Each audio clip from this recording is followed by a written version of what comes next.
What's up, everybody, and welcome to the Nerd Cave News. I am one of your hosts, Zach Dykes, and I'm joined along with the man from the sands of Tripoli.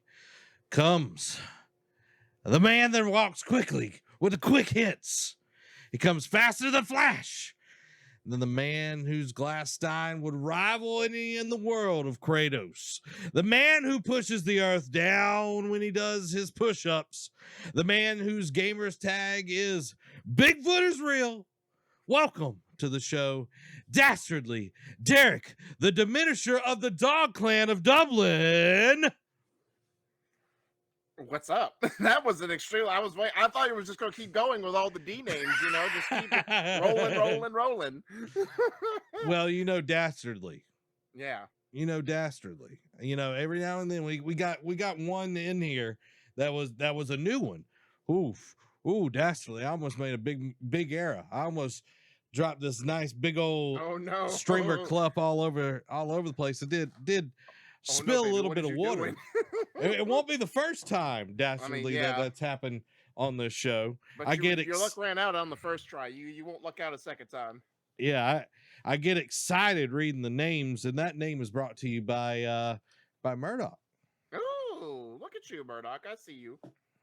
And guys, you can submit your Derek name to be read on the stream by using that link.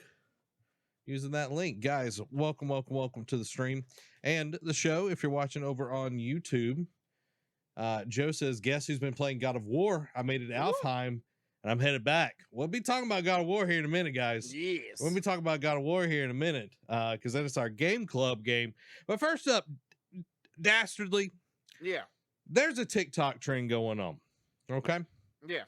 And the TikTok trend is it's a wife asking her husband or significant other, like her boyfriend or whatever, what would I be if I was a blank? Okay. So we're going to play this game. I'm going to ask you, Derek, what would I be if I was a blank? And you're going to respond and let me know what you think I would be if I was a blank. Okay. So you're ready? We got 11 of these.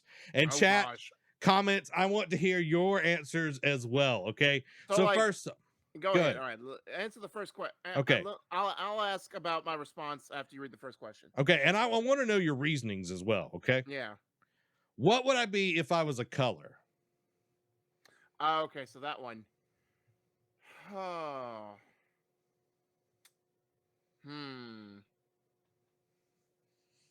I would say you'd be blue because you're very loyal to the cause, loyal to your faith, loyal to your friends, especially loyal to your wife and family.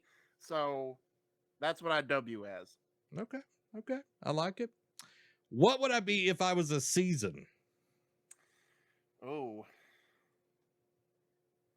If I'm going to be extremely specific, you're going to be fall in Alabama, where you're like a tease. You come in for like a week or two, then you leave, and you tickle us. You tickle us, and then you whisper sweet nothings in our ear. Then you leave and bring back the heat.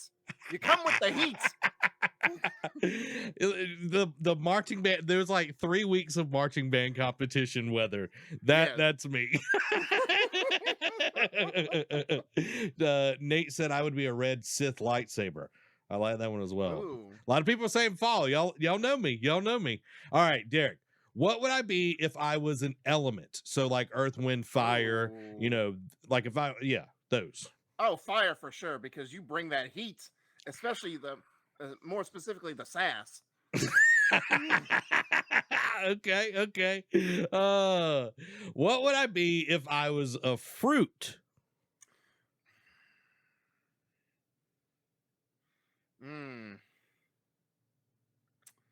Ooh.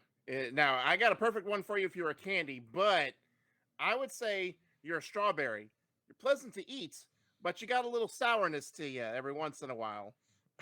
Because that sass, right? Yes, exactly. The sassafras, as Murdoch says. What would I be if I was an animal? Oh. If I wanted to be mean, I'd call you a chihuahua because you all bark and no bite, son. Oh, who's fixing to get muted over here? Who's fixing to get muted? Uh-huh. So is that your answer? No, let me think. Nate says I'm a wolf. I agree with that. Ow!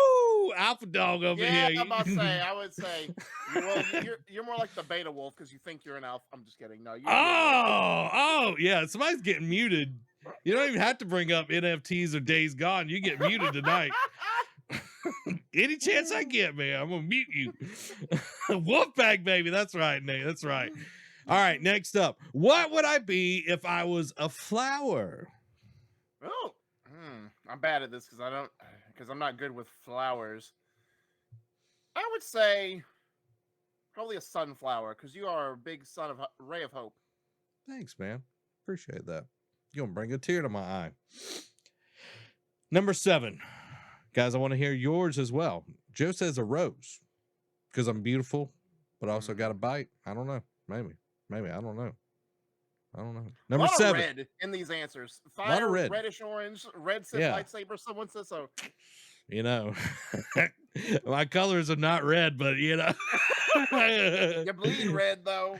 Yeah, a dandelion. Dandelions are awesome. Like y'all need to look up like all the cool stuff about dandelions. But anyway, let's move on. Number 7. What would I be if I was a type of food? Ooh. Only because you like Mexican so much, I'd say you'd be a taco. Okay. I like that. Everybody likes tacos. You know what I mean? Yeah. You can do anything with a taco. You know what I mean? Yeah. You can make healthy choices. You can make it greasy, make it, healthy. Well, I already said that. But, there's you can put chicken, you can put beef, you can put steak, you can bunch of options with tacos. Yeah. You can put some scrimps on there. But I'd die. I literally would die because I'm allergic. Nate says a burger. Yeah. Because you can have like a cheap burger. You can have an expensive burger. I'd be one of them expensive burgers. Oh, yeah. Five Guys? Oh, yeah. Some people are saying Chick-fil-A sandwich. It's a good one. Klondike bar. If I wanted to be really mean, I'd say you'd be a Twizzler because you're disgusting. You're mean. All right. Number 8. What would I be if I was a dessert? Oh gosh. For me it would be the chocolate ganache cake from Publix, but cuz I don't know. Well, I'm talking about me, man. Don't be making this about you. Oh gosh. Fruitcake, says Jess. Thanks, Jess. I appreciate that. Nobody wants me. I don't know. That one's tough. I'd probably say Snickers because you're always the cure for when someone's hangry. I like that. Got 3 more, guys. I want to hear yours as well. Number 9. What would I be if I was a gemstone? So, like diamonds, opal, ruby, sapphire, emeralds. I'd go with ruby, honestly. Okay. I like rubies a lot. So you like me a lot. That's what you're saying. I mean, you're all right. Then why would you say I'm a ruby? I don't know. Just, I got to keep poking at you. Moonstone, opal. I like those. Number 10. If I was a type of weather, what would I be?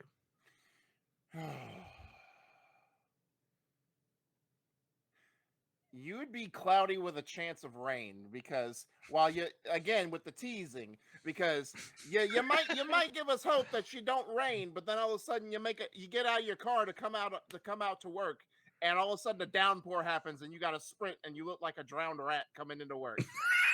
That may or may not have happened to me on a Saturday, but it was my fault, y'all. Apparently, like Derek has some like unresolved issues over there. Unresolved issues with the weather. All right, last one. What would I be if I was a planet? Pluto because you're far out there and no one knows you. I'm kidding. Okay. Well, you're Uranus.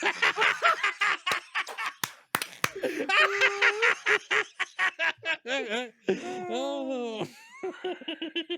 So, I would say I don't know if this is true or not, but you'd probably be Jupiter because you bring the thunder. Because I think isn't Jupiter got a lot of like stormy weather supposedly, or like lightning? Yeah. There's a lot. There's like a storm, like the red storm, that's been like going on for like thousands of years. On that planet. Plus, in the Roman pantheon, it's Zeus. That's the correlation and everything. Well, let me change my. I'm kidding. You be one of them asteroids hanging around Saturn. Just sitting there like a boulder, literally. Let's catch chat real quick because we're over on twitch.tv. We'll talk about that here in just a second. Joe said I'd be a brownie for a dessert. I like brownies. Especially heat them up just a little bit so they're just slightly put a scoop of ice cream gooey. On it. Jess said I would be a hurricane with no survivors. Oh, wow. Thanks, Jess. And I thought I was being mean. Jupiter as well from old Joe. Because you're real? He said in the previous one, or they said Pluto, because you are real. That's right, I am real. Did y'all hear what they did to Pluto? Can anybody tell me that reference? Y'all let me know. I've heard you say no mercy playing Halo. Exactly. There is no mercy in Halo. You put them down. I was watching Andor. Oh, yeah. I was actually finishing that up earlier. Okay, so you watched Andor. Okay, you watched everybody watch episode 1. If you haven't, this is your, whatever. Your warning. There's a point. I'm not going to spoil it. I was just like, do it. It may or may not have been in the opening moments. Would it have been? It was great. Have you watched all 3 episodes? Yep, watch all 3. Okay, interesting show, but that's not why we're here, guys, because this is the Nerd Cave News, where each and every week we run you through all the video game news that you need to know. You can watch us live over on twitch.tv/NerdCave Network on Thursdays at 7 p.m. Central Time, or you can watch the show later over on youtube.com/NerdCave Network.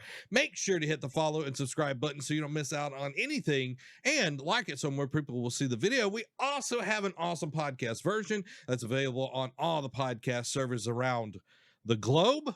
This episode is brought to you by Epic Game Store and our wonderful patrons. You can support us by using creator code NerdCave at checkout. That's all together on the Epic Creator Store.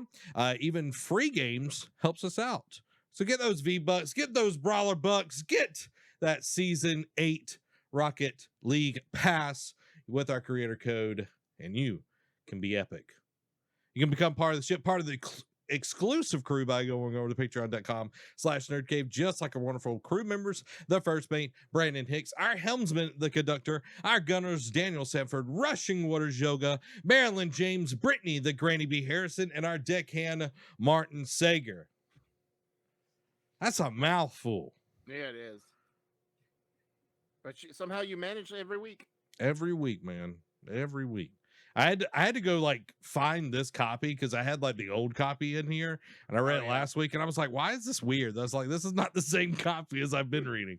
Well, we fixed it, guys. We fixed it. Amy says, I can remember what I said, but I know I said you were ice cream. Amy did. We played this game. I added a few of these. I was watching the people that dance on TikTok. There's like a husband and wife duo, and they did one of these, and it was hilarious, absolute hilarious. So I made sure that me and Derek filmed this because that's going to be a lot more funny. Derek, can you do me a favor? Can you wipe your camera real quick because you got like this glow? Okay. I'll go to my screen so people don't see. Okay, there you go. You're doing it. Weather. What about the weather? Tell me when you're back. Guys, I'm excited. We got an awesome show for you tonight. We're going to be talking about Tokyo Game Show. We're going to be talking about Modern Warfare. We're going to be talking about the COD. We're going to be talking about all of these things. But first up, let's talk about our September Game Club, God of War 2018. Derek, I got a declaration to make. Uh-oh. Have you finished it? I finished that bad boy like this past weekend. Mm-hmm. All of, well, the story. I haven't done any of the exploration. The golden path. Yeah. And it was like I enjoyed all the exploration and everything, but it was nice to get that refresher course on the actual story. Yeah. You know what I mean? Like it was nice to be able to get that refresher. Like if I had the time, I would do more of the exploration and everything, but I did all of that my first playthrough. Yeah. So it's not like as much of like I was doing this more to like get myself mentally ready, get the old hands warmed up. Now I will tell you one thing that I'm going to do is go fight the Valkyries. I'm going to wipe them out. Yeah. I'm going to wipe them out and I'm going to take down the queen. I'm going to finally take down the queen. Do it. My gosh. And I might even bump down the difficulty because I know she's going to come out swinging like a crazy person, just come out swinging. But I'm level 10. Okay. Level 10 with my gear. I still got to level up some stuff. So I might do some exploration just to get everything leveled up. Yeah. But that's about it. So where are you at in the game? So I'm close to the end. I'm at the final stretch where I have to go find the travel stone from a certain, thing that happened on the lake. So I have to do that. I have I've been doing the side quest. I've been doing the exploration. I finally did the last favor for Brock and Sindri. Man, but like you said, that's like just having a refresher course. Like after you come back from Helheim, and then Atreus learns of what's actually why Kratos has actually been mum on a lot of the stuff that he's been asking. I forget how much of a little he turns into, and I'm just like, bro, Derek. I know, like. Family friendly, Derek. Like, he just is like. Everybody admonish Derek right now. Put it in the chat. Admonish him. I mean, it was worth it. Just one time.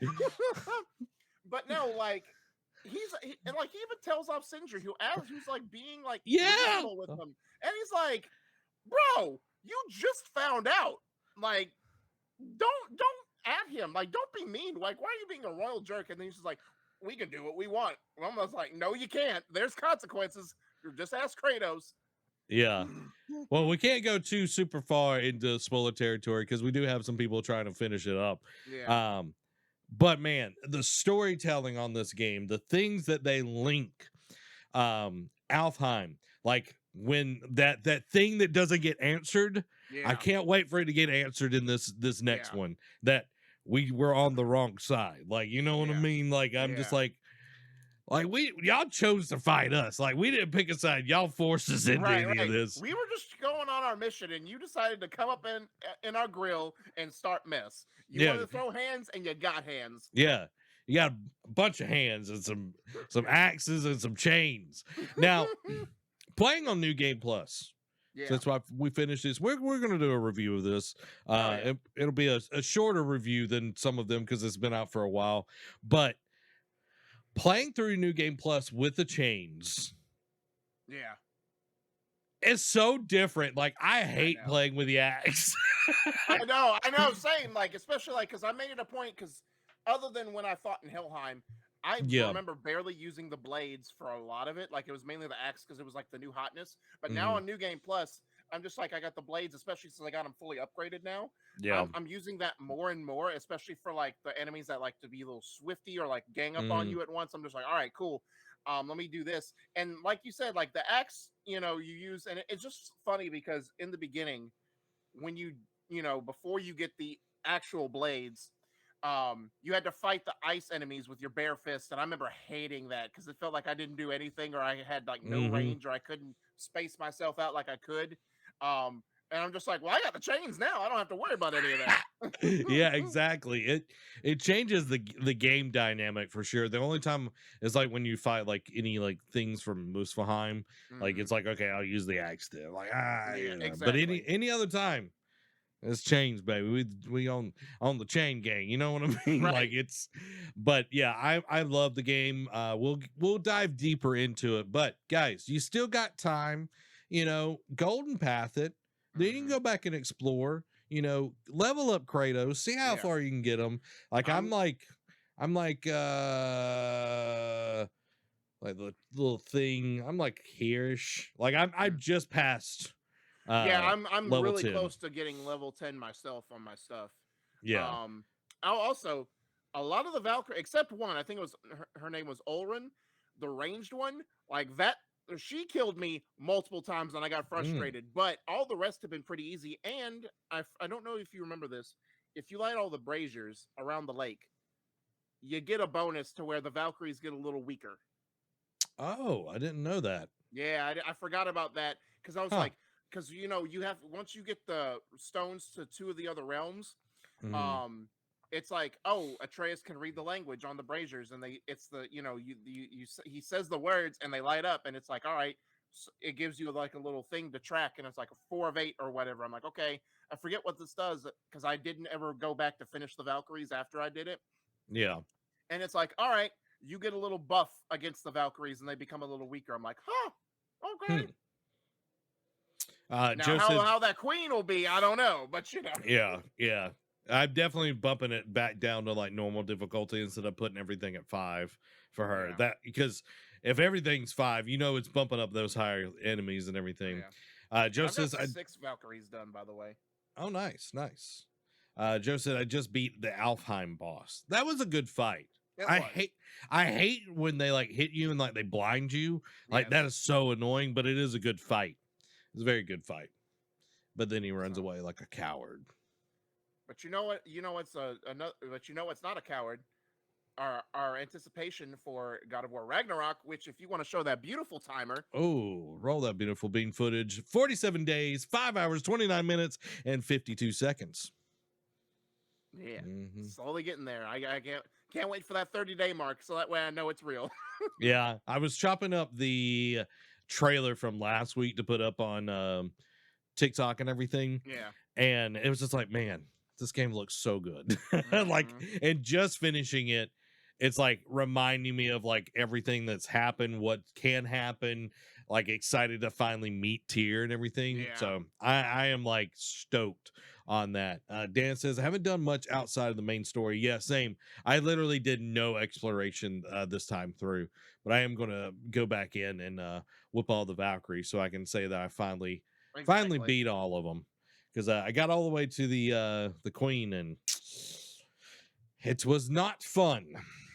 The only ones I'm not looking forward to, because I've done the ones, because there's like majority of them are on Midgard, but then there's one in each of the other realms. The only ones I'm not looking forward to are Muspelheim and Niflheim, because Niflheim specifically because you're on a crunch time. Muspelheim, you got to go through literally fire and brimstone. Yeah, but like you can, once you get to her, like you can go back down, like it's already unlocked. That's unlike true. Niflheim, where you have to go through the whole maze and be able to keep enough health and everything. That's why I have runes specifically for Niflheim. Like I have an armor set specifically for Niflheim, just because like the R1 circle ability where I can like gain health back and everything. Yeah. Like I've got all of that set up because I ain't playing. I ain't playing when I get into to Niflheim. You know what I mean? Like I still didn't get all the chests though. That's one of the things that I didn't do in the original playthrough that I did and everything. But that's neither here nor there. We got some gaming discussions for you this week. Number 1.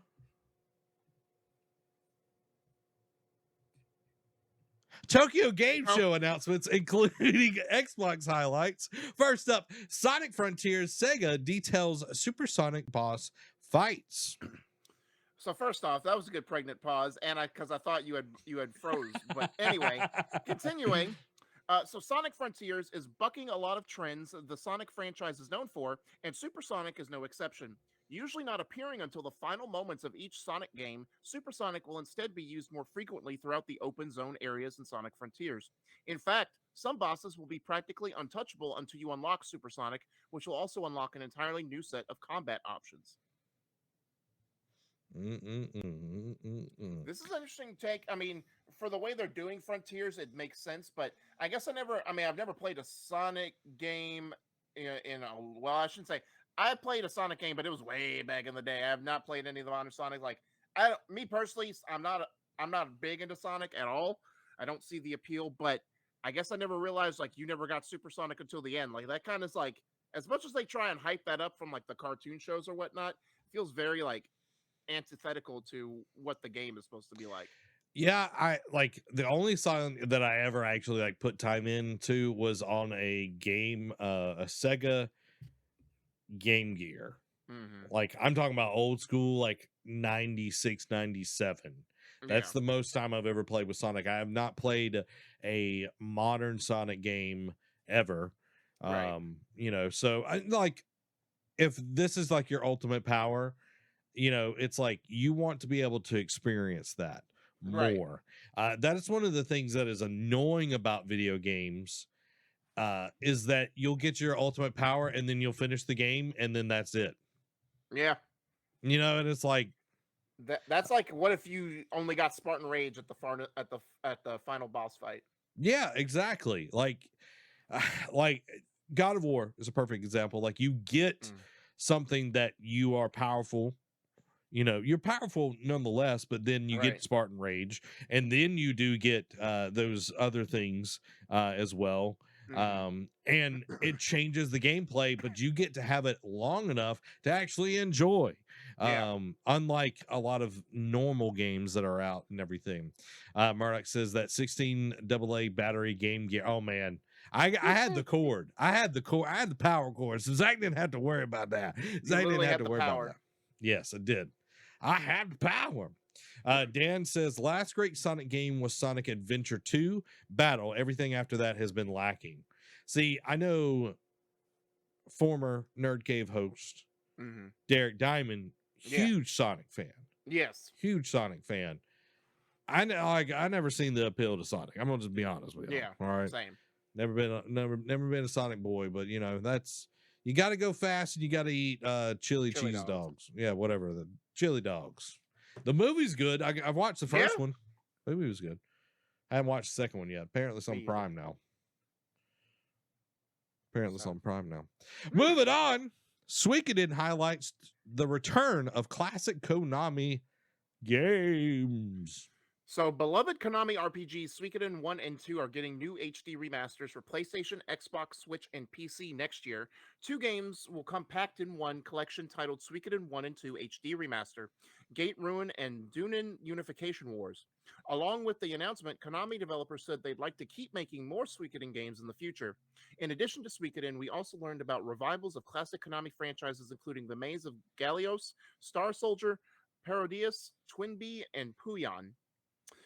And I know that beautiful human Jared Petty is jumping for joy, or jumped for joy when he heard this announcement, because I know he sang that game's praises up and down when he was with Kind of Funny. Yeah, I love Jared Petty. He's an awesome guy. I'm curious if this is Konami trying to jump back into game development, or is this trying to them trying to amp up sales and all of that, trying to boost everything that they're doing, so they can sell. So I'm not 100% sure, but hey, for the people that like Suikoden and all these other ones, you're going to get some awesome games. You're getting some remasters, and that's always a good thing. That's good for the gamers. I still don't like Konami, but that's neither here nor there. But what is intriguing, what is here and there, is the Wolong Fallen Dynasty has a demo that is out now for PS5 and Series X and S. The game will come to last gen also. However, the demo that is out now is only currently for current gen. No, that's next gen, man. Excuse me. My fault. Yeah. PS4 and Xbox One are still current gen. I haven't seen anything about this, but demos are always good. Like, I like when a demo comes out. I want to check things out, They've been about the way of the dinosaur. Like, the closed betas have been taking over. Like, but for single player games, it's like, well, what we still want to try them. Like, Yeah, yeah, exactly. But hey, some games don't need them. Some of them need to prove themselves. So, Yes. having a demo is a good thing. Betas are all right as well, as long as they're not tied to having to pre-order the game. I'm looking at you, Call of Duty. I know, every year. Looking at you. Well, and especially like a month before, like, all right, just look, we're the early server stress test. We get it. We just let us play the game. Yeah, but we're having to pay to play. You know what I mean? Having to pay to Yeah. play. Next up, Monster Hunter Rise Sunbreak adds 3 new monsters. More monsters are on the way to Monster Hunter Rise Sunbreak, including the Violet Mitsuzune, Flaming Espinas, and Risen Chameleos. A new update launching on September 29th will also bring unlockable layered weapons, new Quirios investigations, and more.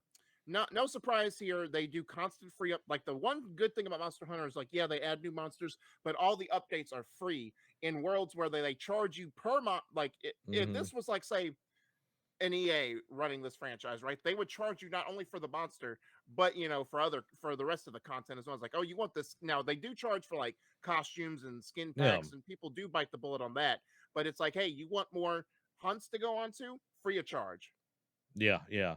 And like Monster Hunter, like this is a huge franchise. Like us in the West, like World was like the first one that Took off. But in the East, Monster Hunter has been huge. Yeah. I'm talking about absolutely huge.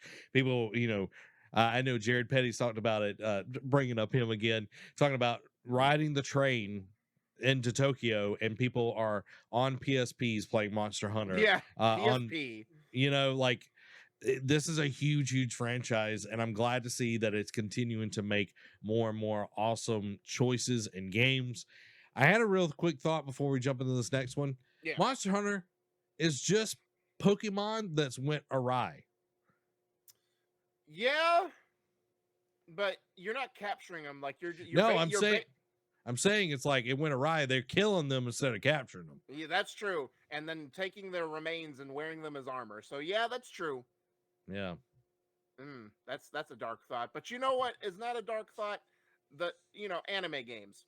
Depending on what series it is. If Yeah. One Piece Odyssey releases January 13th for PlayStation, Xbox, and PC.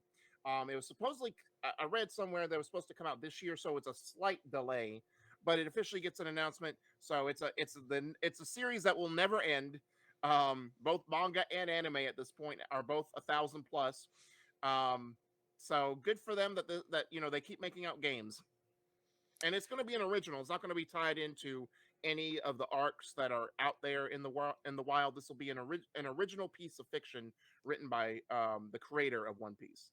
That's dope. I like that. I like that it's going to be something where it stands on its own, and it's being made by the actual creator. It's not some dude, Dragon Ball GT or anything over here. Yeah. Star Wars Eclipse will merge action adventure with the fundamental of Quantic Dream games. So we haven't heard about this game since Game Awards when it was announced, and we thought, okay, it's like 5 years away. We probably won't hear anything for a while. But Quantic Dream games are known for their focus on storytelling and branching paths. But the studio's upcoming Star Wars project will attempt to merge these pillars with a more action adventure focused game. Speaking to IGN Japan, Quantic Dream CEO Guillaume de Fondomir said action elements are also going to be very important. In addition to a very strong story, very strong characters, multiple playable characters, and of course, giving the players the possibility to change through their actions and decisions how the story unfolds. So, do you think this will work? That they're trying to do different things? Like, yes, Quantic Dream is, trying to branch out and do different things, trying to, especially in the world where like Supermassive and Telltale are doing their genres, and Supermassive can arguably do it better than Quantic Dream. I think they have to differentiate to try something new, but I don't know how this is. If it was any other property, I'd say it'd be a failure. But with Star Wars being action adventure heavy, it could work if done right. Yeah, I think it can be done right. like you look at Star Wars. Star Wars has always followed multiple characters throughout the entire story. Yes, it's the main seven are based around the Skywalker family and everything, Right. but if it was just about them, you wouldn't have characters like Han Solo, Chewbacca. You wouldn't have any of those major supporting characters, which, to be honest, I don't even think they're supporting characters. They're main cast. And Quantic Dream does such an awesome job at making you care about every character. I'm thinking about Detroit Become Human. Right. It's like you care about all of them. And when you're playing as like the detective bot, I can't remember his name, like you're hunting down these other ones, but it's like you want to make him as good as he possibly can be. Right. Like you're not just sabotaging him, but before the other ones. Like, so I think they're going to do a really good job and having more action elements instead of just you got to cross the road and not get hit. You know what I mean? Like having something that's more on that line, because before Detroit become human, before it became human, I felt that Quantum Dream was on the tail end of things. Like they were not Supermassive, then Supermassive stepped in it, and Detroit actually was an amazing game. I enjoyed that, all the different options. Like it just wasn't like trying to just fill space. Like everything felt like it mattered. And going back to Heavy Rain, oh my gosh, that is such a good game. So I think they can do it, and I think Star Wars lends to the storytelling really well. It just depends on how they do it. What is the actual story, and can they actually make us care about every character and it not get convoluted? Right.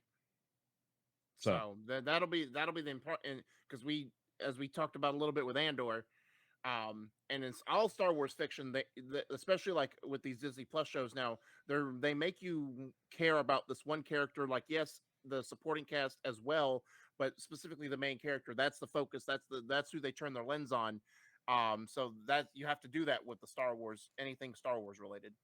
Yep, 100%. But let's move on. Street Fighter 6 full launch roster has been revealed.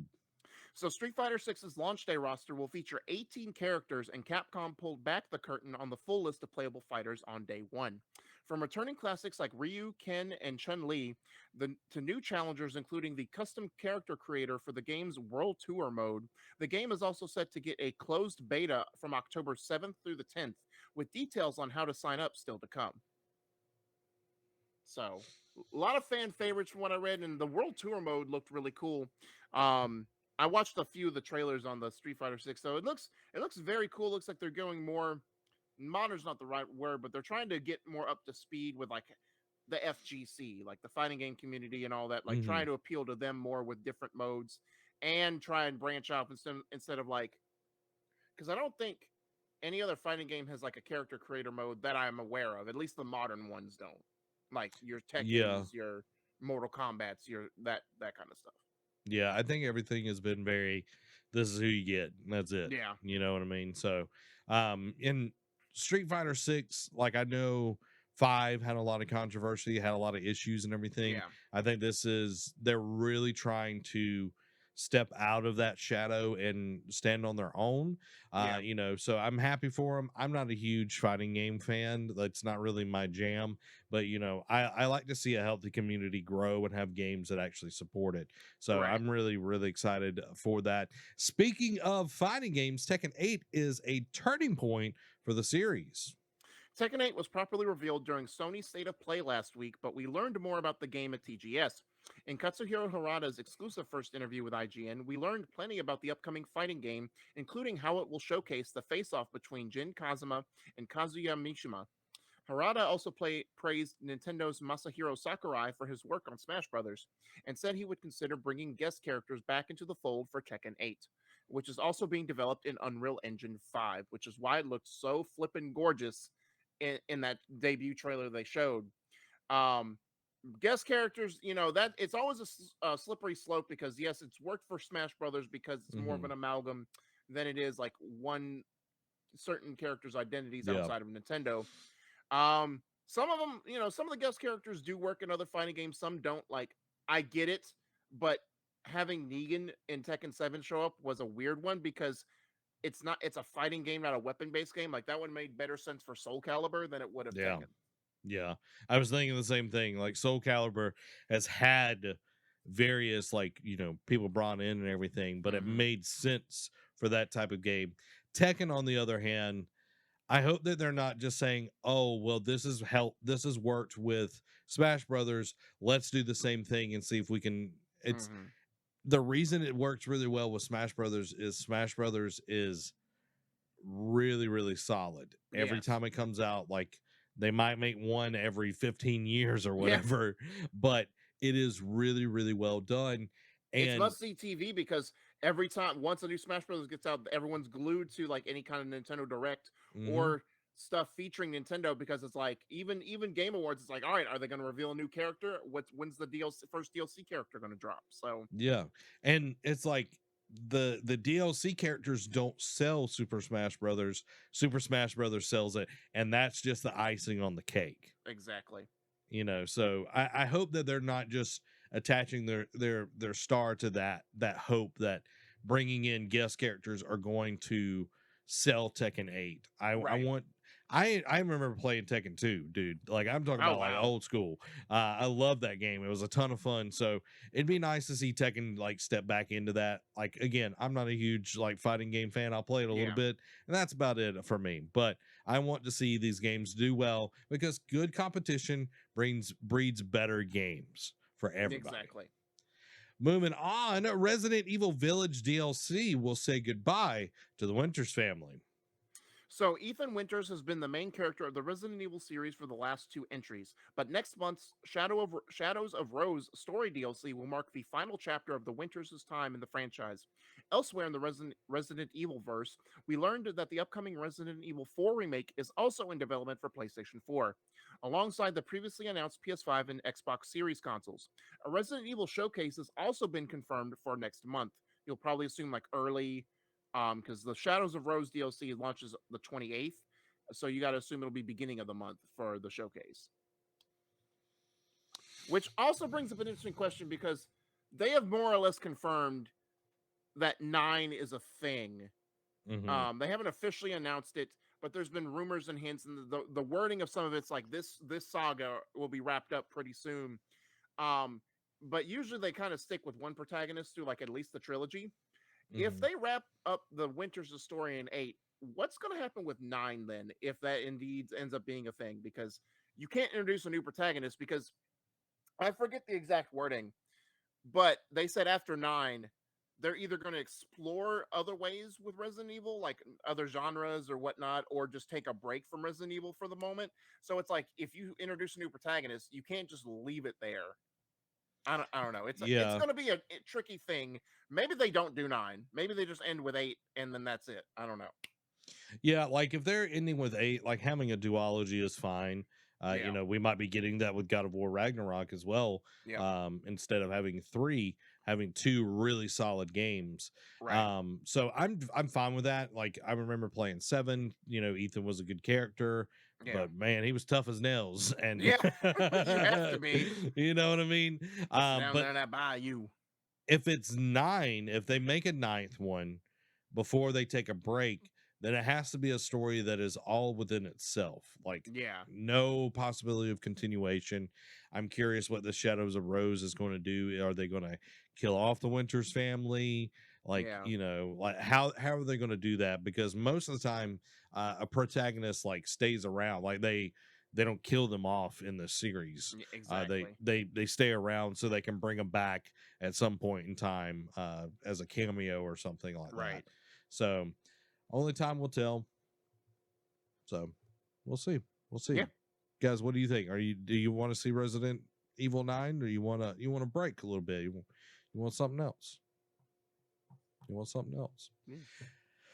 Moving on, Yakuza series rebrands to Like a Dragon, reveals 3 new games for 2023 and beyond. So Ryuga Gatoko Studios' Yakuza series has always been called Like a Dragon in Japan, and now the localized versions of future games in the series will follow suit. Beyond the name change, we learned that of 3 new titles in the Like a Dragon series. The first one, Like a Dragon Ishin, which won't feature English dub, the long-awaited localization of Yakuza's Samurai spinoff, which was only brought to the West because of the success of Ghost of Tsushima, by the way. Like a Dragon 8 in a spin-off starring Kazuma Kiryu. The series also probably isn't coming to Nintendo Switch. Finally, we learned the series isn't committed to stick with turn-based gameplay, and the combat style could change depending on each individual's game's story. Uh, the studio also admitted that the Dragon engine, which has been using to make Yakuza games, is, quote, a bit old, and a major update could be coming. So a lot of they had a Yakuza. It's like they had an epiphany, and it's like, granted, with the recent success of the Kiwami, like their remake series, Yakuza 6 being the swan song for Kazuma Kiryu, doing really well, and then uh, doing the Like a Dragon from the turn-based one and like during different style, that exploded even more than they anticipated. So I think they are doubling down on Yakuza stuff, because it's like you said with Monster Hunter. Yakuza was popular in Japan.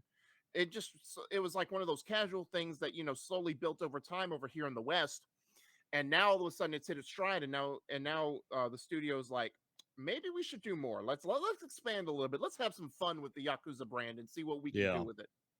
Yeah, and seeing that they're going to be making more, that they're going to be bringing stuff over, and that they're even updating the engine tells you that they're really doubling down on the series and that they believe in it, which is huge. Having all of that success, but like Yakuza, I remember like a few of my friends playing that, and I never got into it because it wasn't like a game that I was interested in. But like when people talk about it, it's like they either love it or they hate it. Like there's no in between. No in between. So like seeing this, like I'm happy for them. I love for a game studio to be making the stuff that they love and that people receive well. And clearly it's doing both. Like they love it, they're loving to make it, and it's being received well. For them to even update the engine, that's exciting. Always exciting to see success. Makes me want to like actually attempt to try and play the series just to see, but I don't know. I have too much stuff in my backlog and too much stuff to look forward to. So maybe. Same, man. Like there was a new person in the NerdCave group on Facebook, and they were like asking about Final Fantasy, and I was like, yeah, I've only played one. I've only played, and it was an offshoot of 7. It was Dirge of Cerberus, and I enjoyed the game because it was nothing like Final Fantasy. It was a shooter.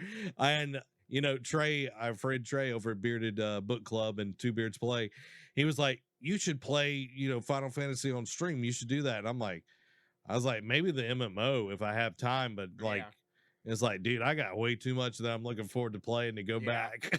Like, I know. Even playing God of War, like it took me a little bit to get excited about replaying the game, because I don't normally do that. Like I very rarely replay a game. Yeah.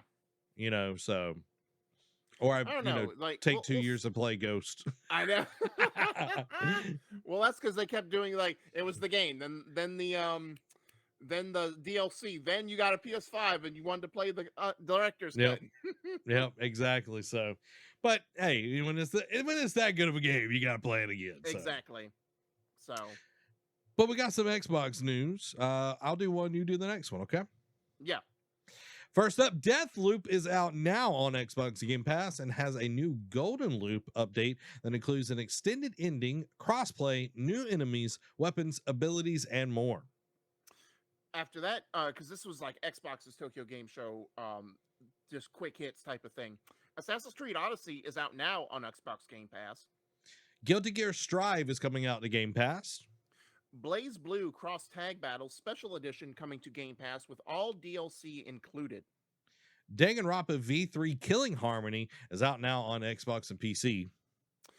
Beloved one that people are going to be excited for, Ni no Kuni Wrath of the White Witch Remastered is out now on Game Pass, with the sequel Revenant Kingdom coming 2023 to Xbox. Forza Horizon celebrates its 10th anniversary with more info to come next month. So, a lot of Game Pass news, and of course, they went heavy with a lot of like Japanese games. A lot of series, like a lot of the favorite series, like Danganronpa and Ni no Kuni. Good to see them coming there. And then a couple of like niche fighting games that are Japanese centric, like Guilty Gear and Blaze Blue, that have been long running series. It's good to see them finally come to Xbox, because like Blaze Blue has been here or there, but mostly been on PlayStation or Nintendo. But yeah, it's good to see that it's getting some love. And Deathloop, we forget that, it was last year that it came out. And then it's like, oh yeah, it's going to be coming to Xbox within the next year. I'm like, okay, cool. And like the year, it's been so much of a crazy year, calendar year, that we just forgot, with everything coming out, that it was supposed to be happening. All of a sudden, it just dropped, boom, at Tokyo Game Shop. And then, but they didn't just rest on their laurels. Like, yeah, you could predict, all right, Xbox coming to Game Pass, and all right, that's the easy stuff. But they didn't stop there. It's like, also, we're going to do some extra stuff, not just extra weapons abilities, but an extended ending, giving you some more of that story. So it's nice to see that, they didn't just rest on the laurels with a Game of the Year contender. They actually said, we'll give you more. Yeah, and I don't know how much you've played of Deathloop. I have thoroughly enjoyed it. I need to get back into it. Yeah, I was about halfway through the game, if not more.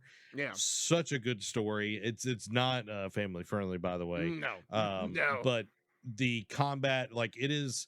You could tell the pedigree from going from Arcane, that game, Dishonored, all the Dishonored games. Like, it is such a part of that, but it feels refined also. Like, it's so good. Like, you can be very straightforward, or you can be very creative with your gameplay, which I really, really like. So good on them. And I love that, like you said, they're, adding more to the actual game, and that's great. Like, new weapons, new enemies, all of those things is gonna be awesome. Go check it out. It's basically like their director's cut / New Game Plus. Yeah, that's a good way to put it. If you got Game Pass, you're missing out on an awesome game if you haven't played it yet. So check it out. Oh, baby. Let's get into something that Zachary's excited to talk about. I know you had brought it up last week, and I'm like, I didn't have time to add it. I'm sorry. We had too much news as it was. Last week was 2.5 hours, so I understand. Or 2 hours and something. It was a long show. Yeah. I'm going to butcher this name more than likely. Right? Or likey. Kiriko? Kiriko is Overwatch 2's new kunai-wielding support character.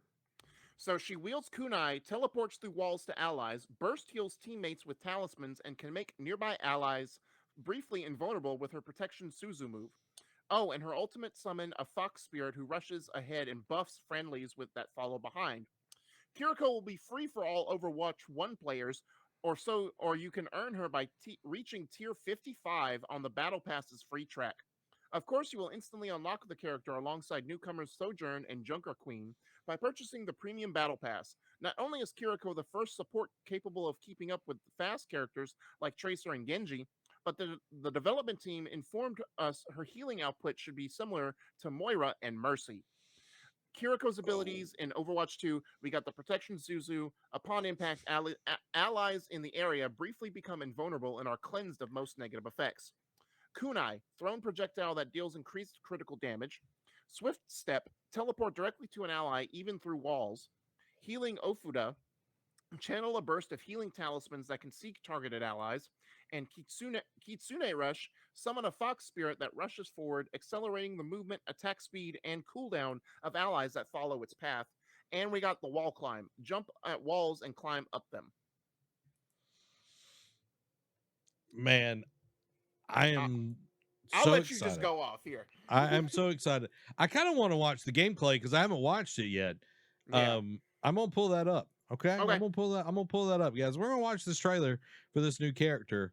So y'all sit back, relax.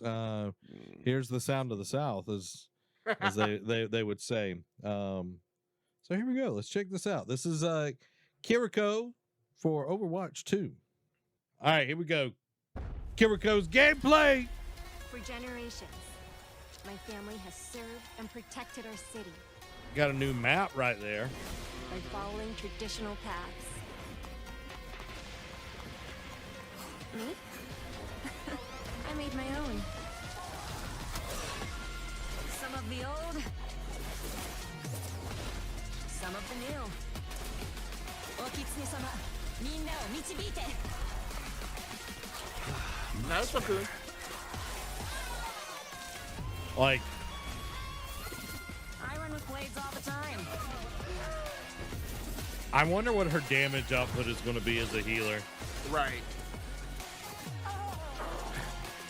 Come on, Shimaba. I do like that she can run on walls. Yeah. Nice. Let's go.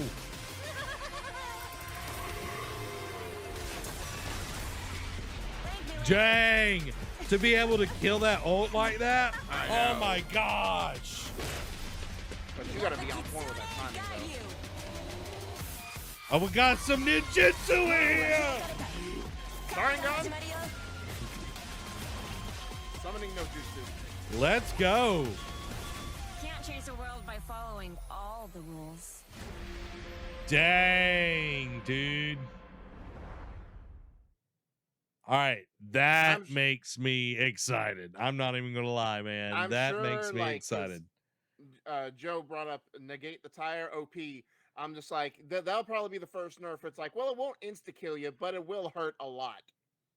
Yeah, like anytime we get a new character in Overwatch, it's the most that person is going to be super broke for a while. So like I think that's what we're going to get for a while. I do want to address something real quick. Okay. Two things. Kiriko is trained by the same master as Genji and Hanzo. Right. So that's why she has all those things. But you're going to have to pay for characters. Yep. You're going to have to pay for characters in Overwatch 2. Because like these are the 3 that we get. That doesn't mean past that we're going to get any free. Right, exactly.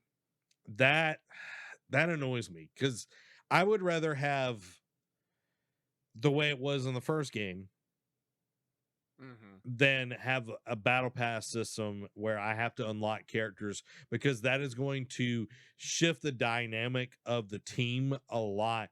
If someone on the team did not pay for the battle pass and let's say, okay, they've got Kiriko on the other side and they're able to out heal everybody else, that is going to be a huge shift. What if it's a damage dealer that you have to have that same person to go against them to negate them?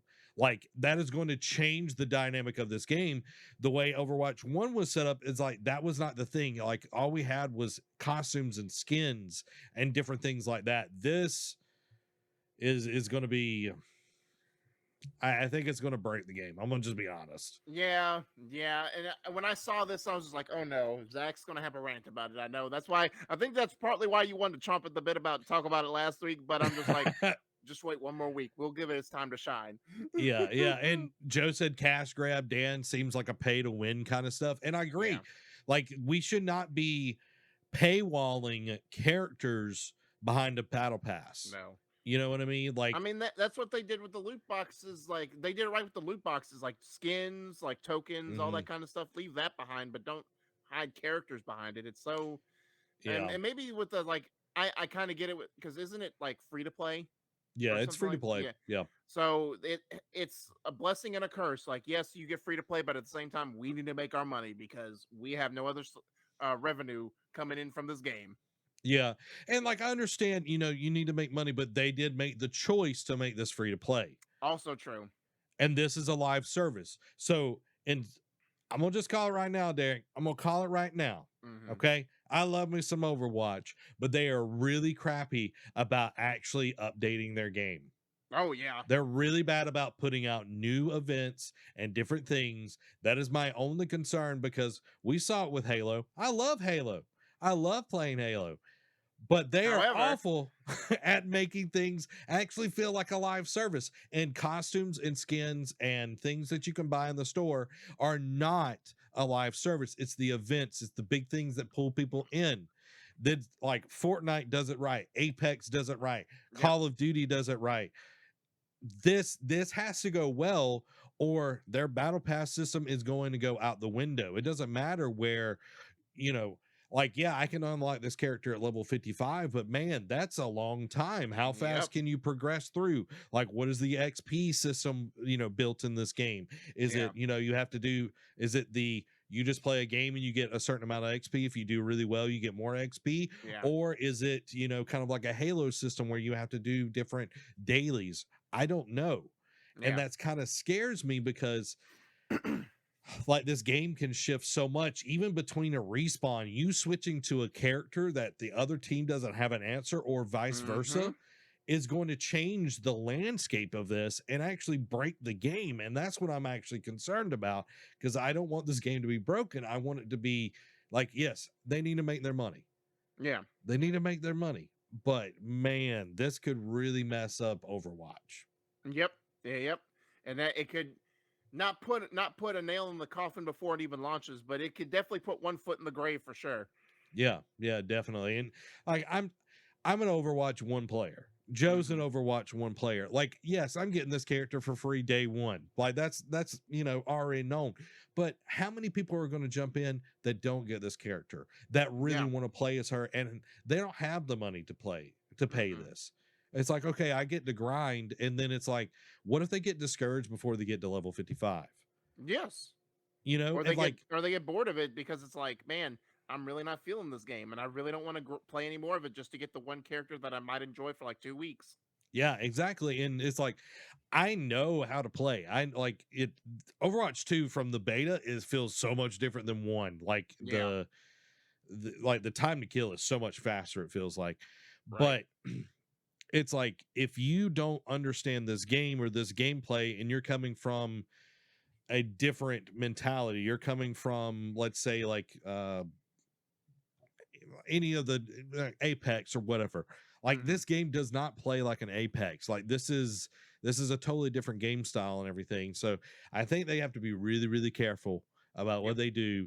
And I'm curious to see what is going to happen with Overwatch 2 in this battle pass. I don't like it, and it kind of annoys me. October 4th, it's only a few weeks away. Yeah. We'll find out pretty soon. Not this coming up Tuesday, but the next. Yep. Well, let's see. We got some Call of Duty news, though. Call of Duty Modern Warfare 2's multiplayer will feature third-person and raid modes. So while Modern Warfare 2 will primarily be a first-person shooter, there will be a, quote, third-person playlists designed to offer, quote, a new tactical way to play multiplayer. Third-person perspective offers a much larger field of view and thus better vision of your surroundings, something that could be a big change for COD's classic multiplayer. Another new mode is Raid, a 3v3 mode with a focus on team communication and coordination. This mode will not be available at launch, but is coming before the end of 2022. Special Ops, the two-player co-op mode, is being revamped with, quote, large-scale hot zones. Infinity Ward has yet to elaborate on any other changes being made, but hopefully it expands the mode beyond what was delivered in 2019's Modern Warfare, as it was arguably the weakest part of the package. Gunsmith, the weapon customization system, has been improved to allow, quote, unprecedented opportunities for customization. The interface will also allow smoother swaps between weapons, so hopefully that means we won't be cycling through 5 different menus just to apply a silencer. Finally, the Ricochet anti-cheat system that protects Call of Duty has been built on a new unified security platform, which Activision says will allow the team to update the system more frequently. Like, I'm glad they were getting updates on stuff, what I mean? Like, I don't ever, mind a good update on things. Third person is going to be a lot different, though. Third person mode is a lot different, but like we get that in Fortnite, and I think there are some people that want that. For them to include it, there has to be somebody wanting that. It just doesn't I don't feel like it's Call of Duty, you know what I mean? Because what other game was that added third person? Was it Halo or... There was another first-person shooter that added like some like third-person mode or whatever. Was it Battlefield? Maybe Battlefield. I forget. I know Battlefront had it. Maybe that's what I'm thinking of. Battlefront. Yeah. Battlefront had it. I think Battlefield might have it as well. Like Battlefront is different. Like it is not as like, twitchy. Time to kill is a lot longer than Call of Duty and everything. So but yeah, Gunsmith, I've watched a little bit of the Gunsmith. Looks great. Like it looks really, really good. Like it's really optimized and everything. So and we'll see if the anti-cheat actually works. Yeah. We'll see if it actually works. It always sounds good in theory.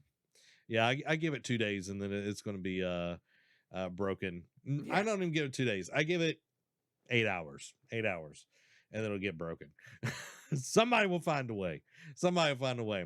And that's Some more college. that'll be before the servers even work. Yeah, 100%. Next up, Call of Duty Warzone 2.0 brings some major changes to the formula, including a PvE faction. So Warzone 2.0 will be a quote fully revamped experience built from the ground up, specifically for new generation systems. In the new Modern Warfare 2 engine, it will launch on November 16th, a couple of weeks after Modern Warfare 2's release, and will remain a free-to-play game. Rather than return to Verdansk or Caldera, Warzone 2.0's map is set in the desert of Al Mazrah, a fictional region of Western Asia. The map will be made up of a number of locations, which for the first time will be populated by an AI faction.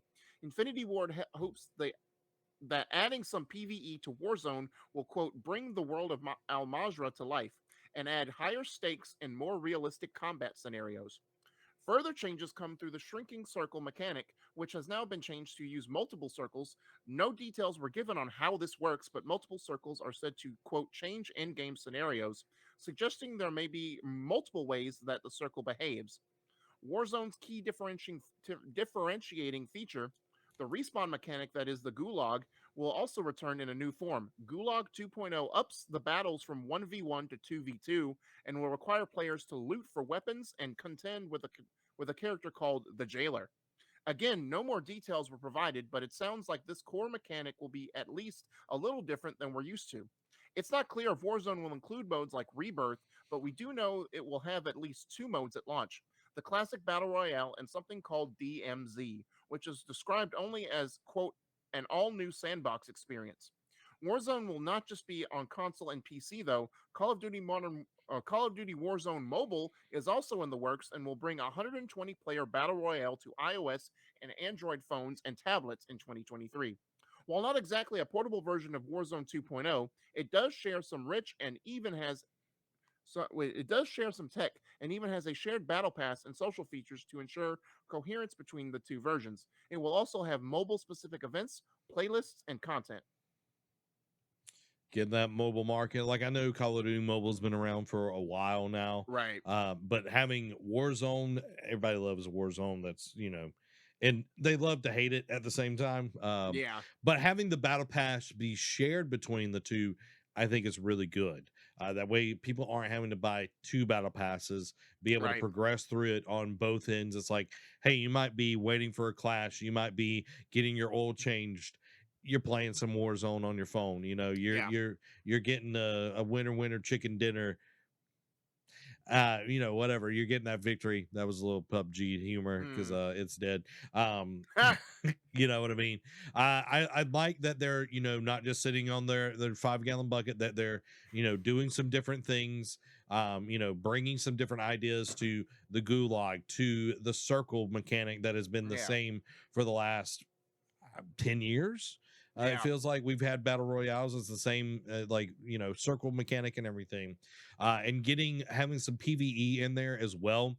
Like, I know, I'm thinking of Titanfall 2. Had that, or was it Titanfall 1? It was Titanfall 1 that had little, no, it was Titanfall 2. I can't remember what. Like, in their multiplayer, they had like bots that you could kill. I know Fortnite did it as well. They had it in 1 as well, I think. 1, yeah, okay. I remember 1 happening, and Fortnite had bots as well for a while. I don't know if they still do. So it's where anyone can go in and feel like they've done something, instead of like dropping in, getting murked by somebody, and then go back to the lobby and doing it all over again. Being able to win some fights or whatever, even if it's on bots, will keep players coming back. They feel like they've accomplished something, even if it's just a bot. You know what I mean? Right, exactly. So those are big things that I like and everything, and curious to see what the new modes that they're getting in with the DMZ and all of that. Only time will tell. Only time will tell. But some things come out before they're supposed to. This weekend was or these last couple days were an interesting one. Yeah, we got big leaks, guys. You better get the pail out because the ship is leaking over here. GTA 6 gameplay videos reportedly leak. So Grand Theft Auto 6 may have leaked after dozens of videos of what purports to be in development footage appeared online. A user going by Teapot Tuber Hacker posted a zip file to GTA forums saying, quote, "Here are 90 footage/clips from GTA 6. It's possible I could leak more data soon. GTA 5 and 6 source code and assets, GTA 6 test building, and so on." The clips subsequently made their way onto YouTube and Twitter and show robberies, gunplay, fully voiced conversations, and more. What appear to be debug elements closely resembling similar tools from Red Dead Redemption 2's development also appear on screen. If legitimate, the video appears to confirm previous rumors about the game, including male and female protagonists in a Vice City setting. The source of the video is currently unconfirmed, but may well have been the result of a hack. Teapot Tuber Hacker claims that they were downloaded directly from Rockstar's internal Slack groups. We will not be linking to the videos in this article. As you'd expect, the videos will have kicked off a fierce debate about their authenticity. Some have questioned the assets in use, pointing to reuse of GTA 5 elements, while others have pointed to the avoided voice dialogue and debug elements as proof that this is legitimate. Man, and I think it was Jason Schreier or somebody that reported that it was like, it was look, because what I think it was like when Last of Us 2 got leaked, it was a former like an employee that was like scornful and was like, well, you know what, I'm just going to ruin your big new game here. And like, let me throw some stuff out there. So I think it was a similar case here where it was a former Rockstar employee that's like, you know what, I still have these assets from GTA 6. Let me go ahead and throw this out into the wild and start this tire fire.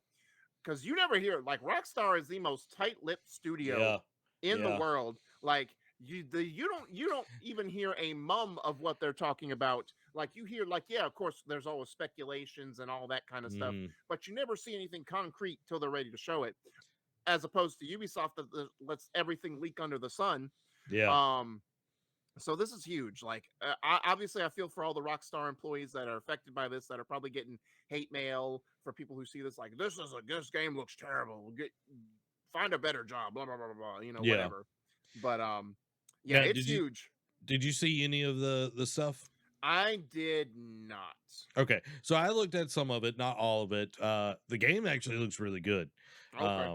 So like going back to Vice City is really exciting. Vice City is my favorite GTA because it's the one that I played the most of.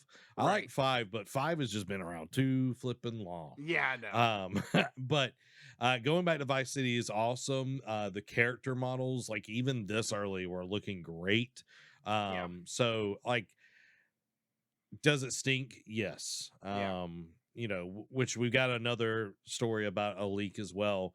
But Naughty Dog's Neil Druckmann put out, you know, he's like, hey, you know, we had this happen to us as well. You know, don't let it get you down. You know, that, you know, you're making something that's going to be great. And when your game releases, you know, this is going to be a footnote on the Wikipedia. Like it's not going to be the thing.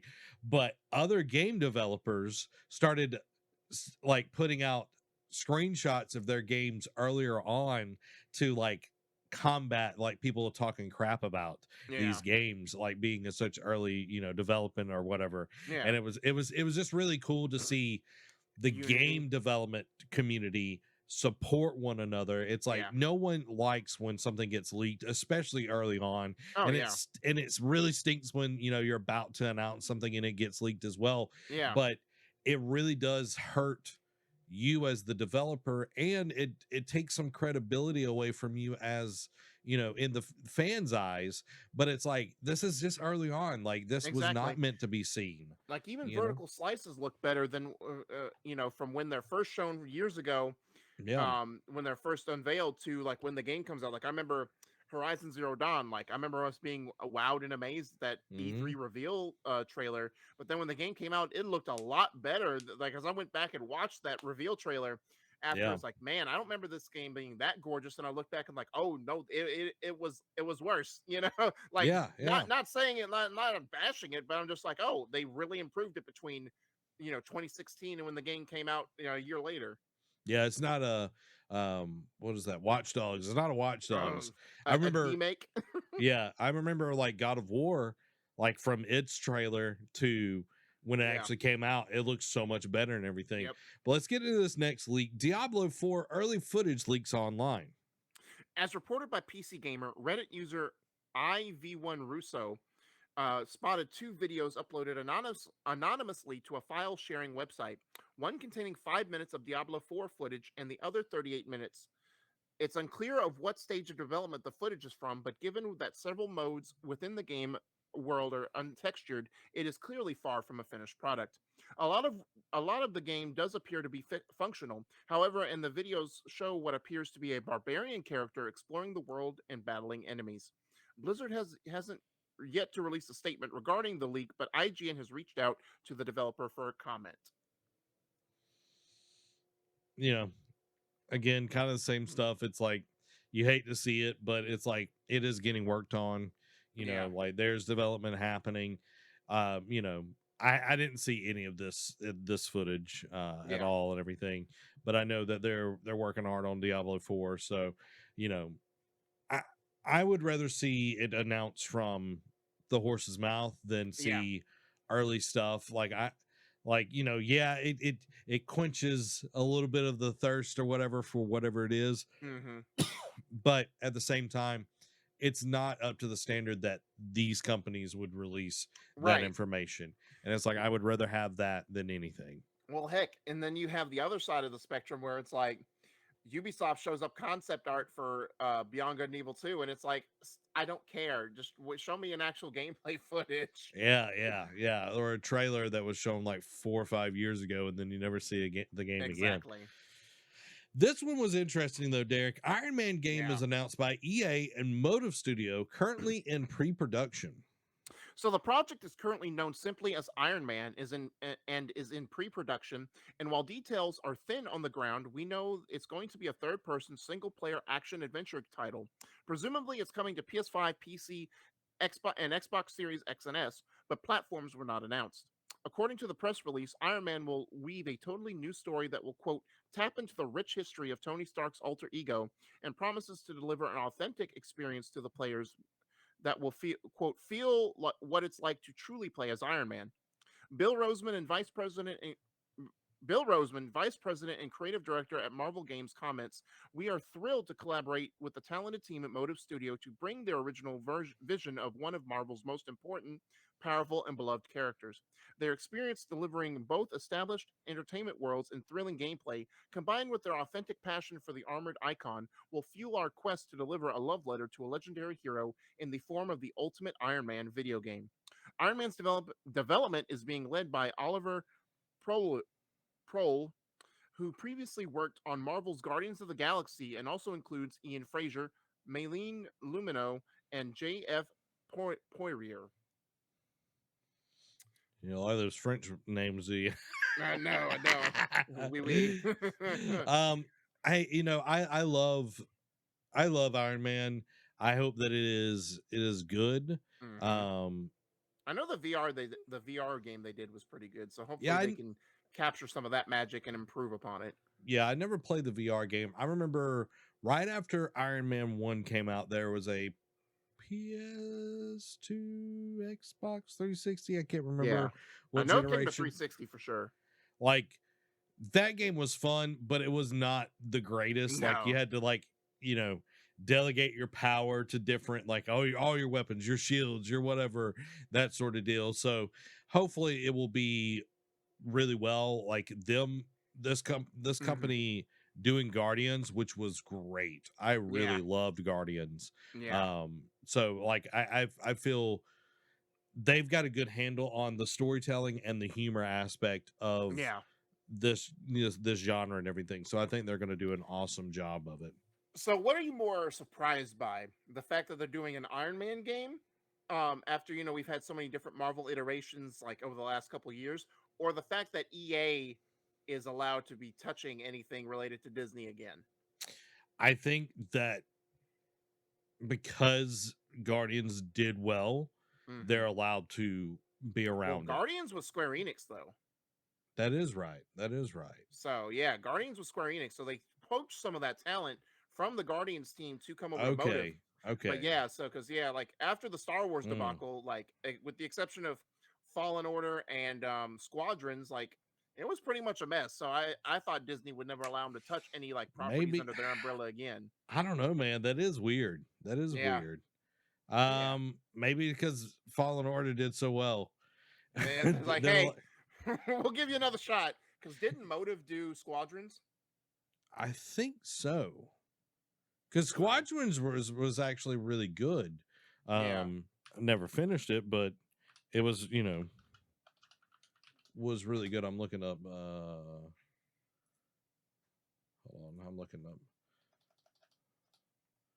If I can, there we go. Gameplay. Instead of putting Star Wars in there. Yep, Motive did it. Okay. 2020. Okay. October 1st. Nate says, hope it comes to Game Pass on release like Guardians did. Did Guardians come out on Game Pass day one? I don't think it did. I don't think it did. I think it came out on Game Pass later. Yeah, it did. Yeah, but not day one. It came out October, and then I think by like March, April, it came to Game Pass. Yeah. I don't remember it coming to Game Pass that quickly.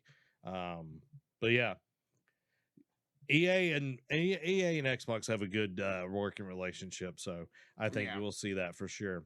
But let's move on to what we're here for, guys, and that's the PlayStation news. Yeah, exactly. Speaking of, we're talking about the Iron Man VR game. Speaking of VR, we have VR unveiling trailer. We got a trailer, guys. The PS Virtual Reality 2. Nah. It says VR2 in there. Don't even.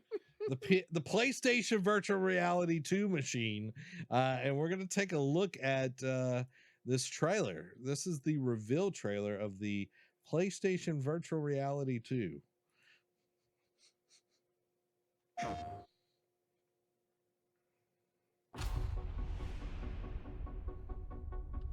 Oh, look, PlayStation VR2. Even Sony says it.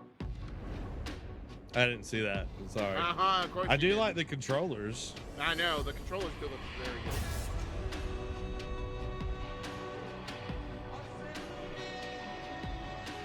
They look like real VR controllers, not the little, like... Yeah, wands. Toy guns that you had for VR.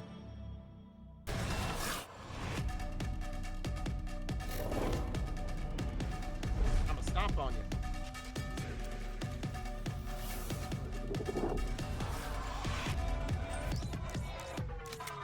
Oh, wow. Yeah. Wow. Yeah. Yep.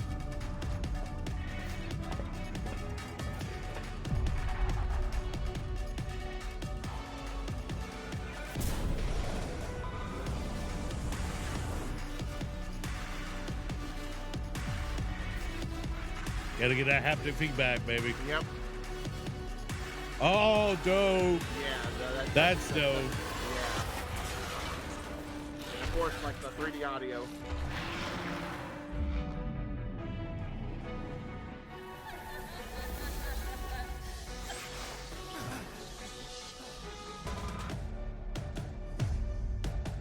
I like it. Oh, Yep, dude. there's your haptic feedback.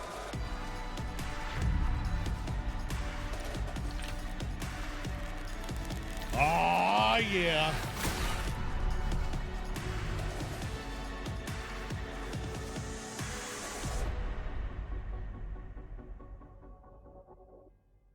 So anyway, I started blasting. Yeah. Man, that looks really, really good.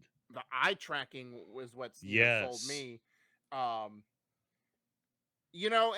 we've talked about it because like at least the beginning of this year, there's been tons of like rumors and speculation about what the VR2 headset is going to include, like features wise.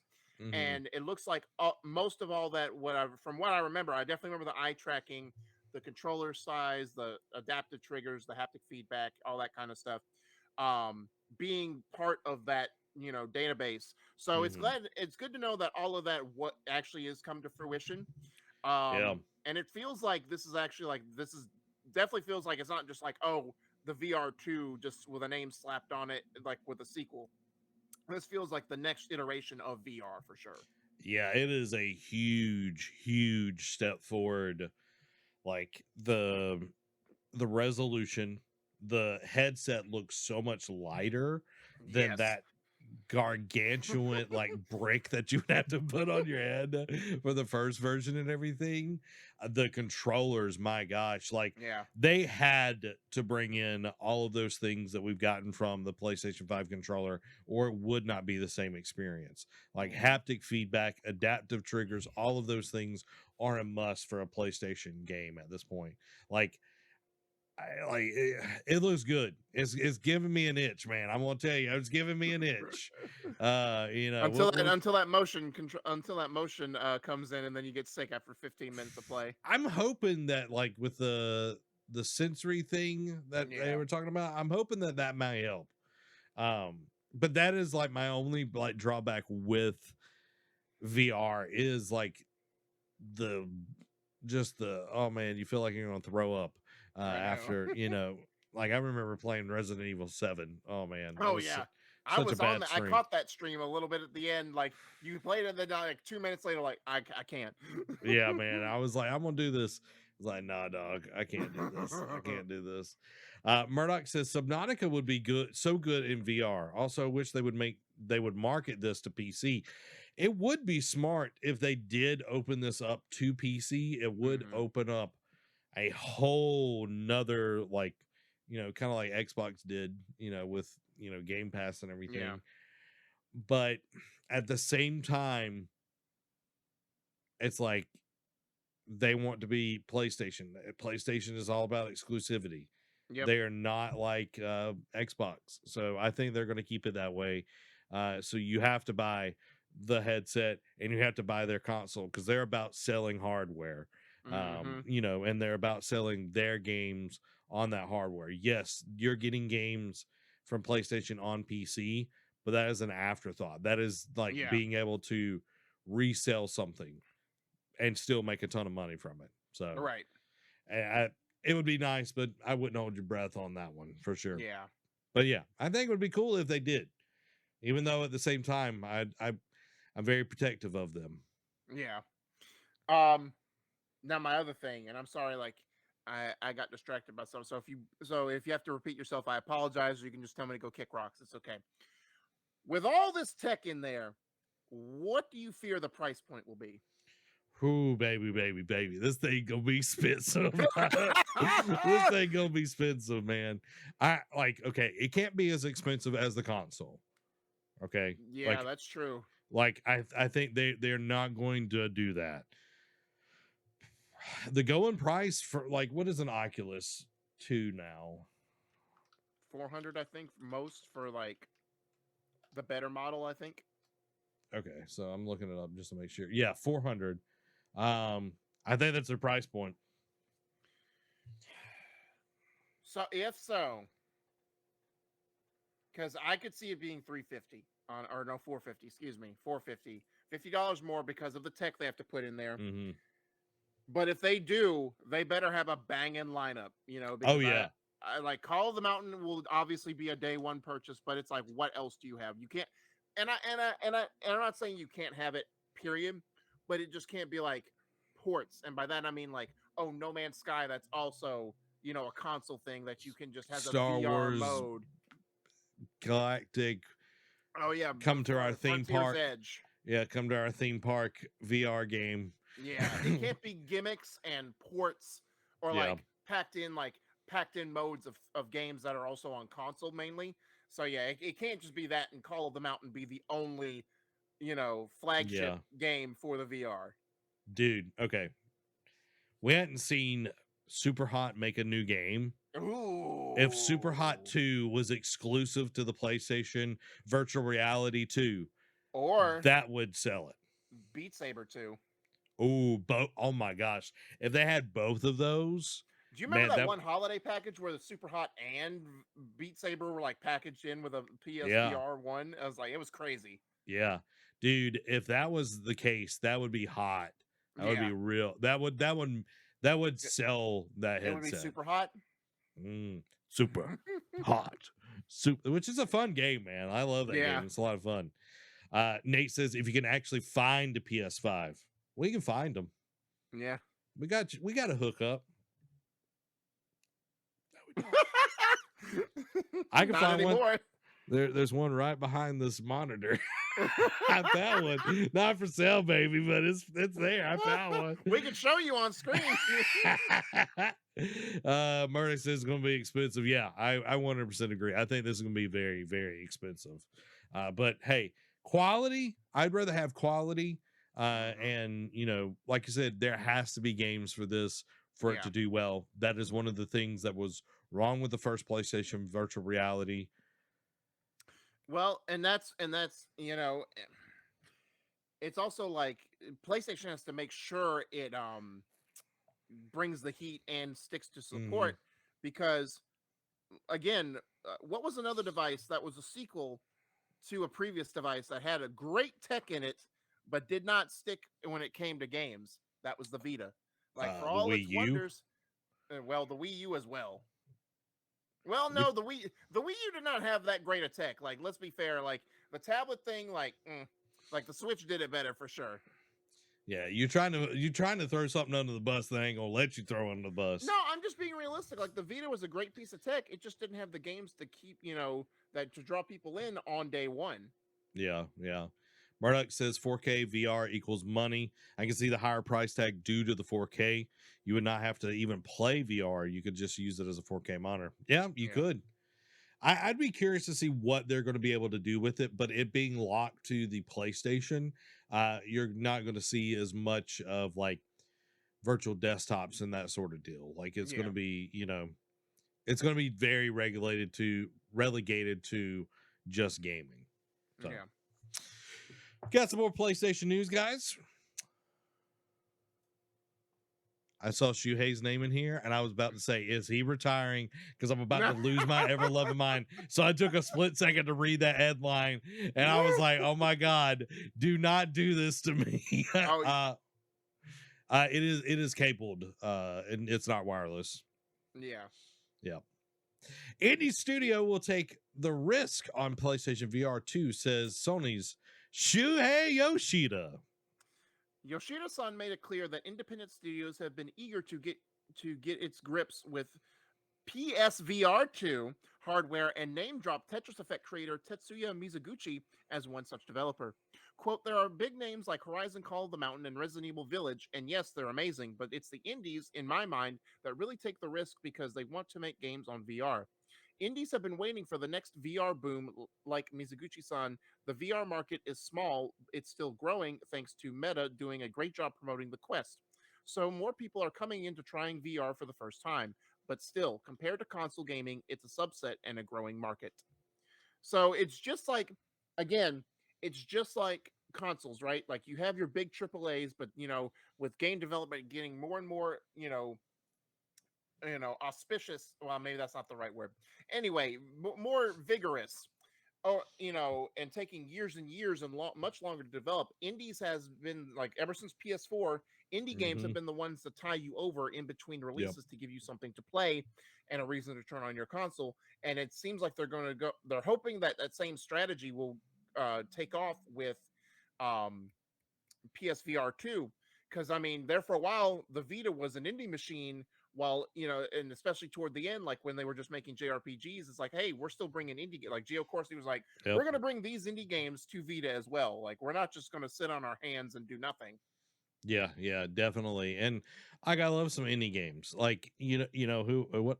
I don't know how they would do it, Derek, but it would be awesome to see what Helldivers 2 on this bad boy. They'd have to do it couldn't be 2. They'd have to do like a separate like VR version of Helldivers for that. Yeah. But I would love to see how that works too. Yeah, that would be awesome to see. I would really like that.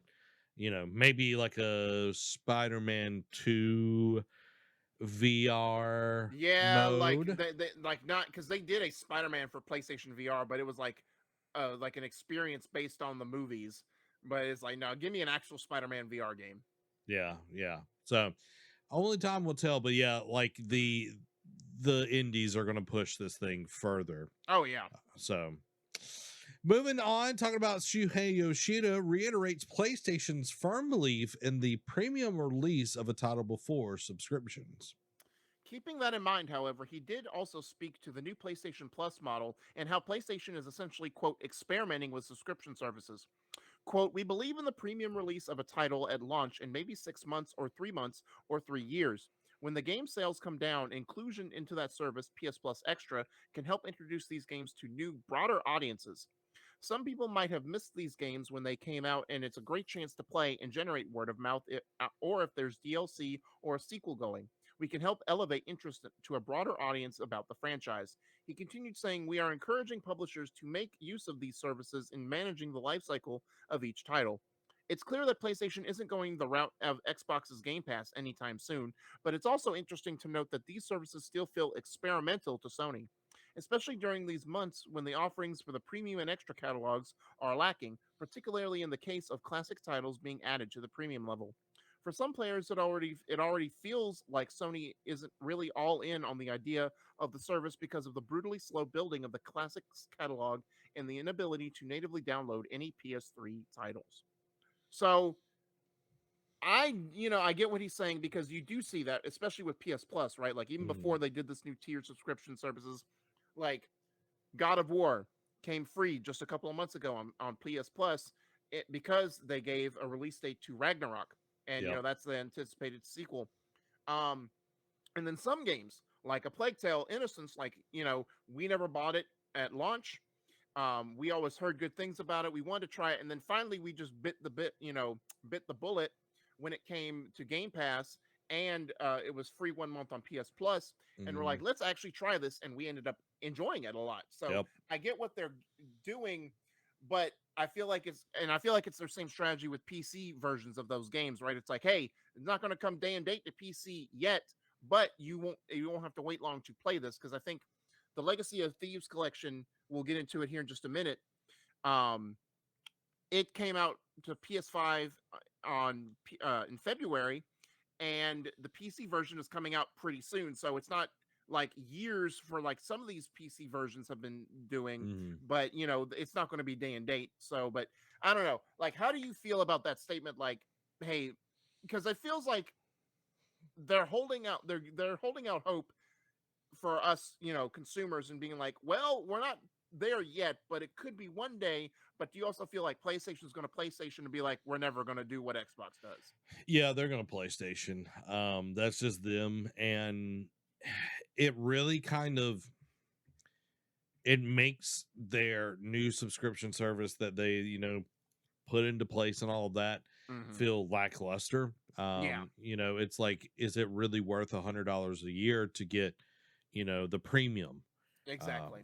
And it's like, no, it's not. When you could go pay $14.99 and get Xbox Game Pass Ultimate and be able to play on Xbox PC and xCloud. It's and like your mobile device. Yeah, well, that's what I'm saying. xCloud. Oh, yeah, Like yeah, you're able to play anywhere, anytime, and it's like this is very limiting, and you're paying a lot for it. Like, yes, is Game Pass like Ultimate? Like, what is a year for Game Pass Ultimate? It's like 120, but well, about say no, like for 15. Ooh, it's like Ultimate 12 months. No, yeah, it can't be it because they don't give you a discounted rate. They just basically charge you 12 months of $14.99. Okay. Trying to see. Yeah. All right. So yeah, so it's like, I think it's like 160 something if my math's correct. something like that.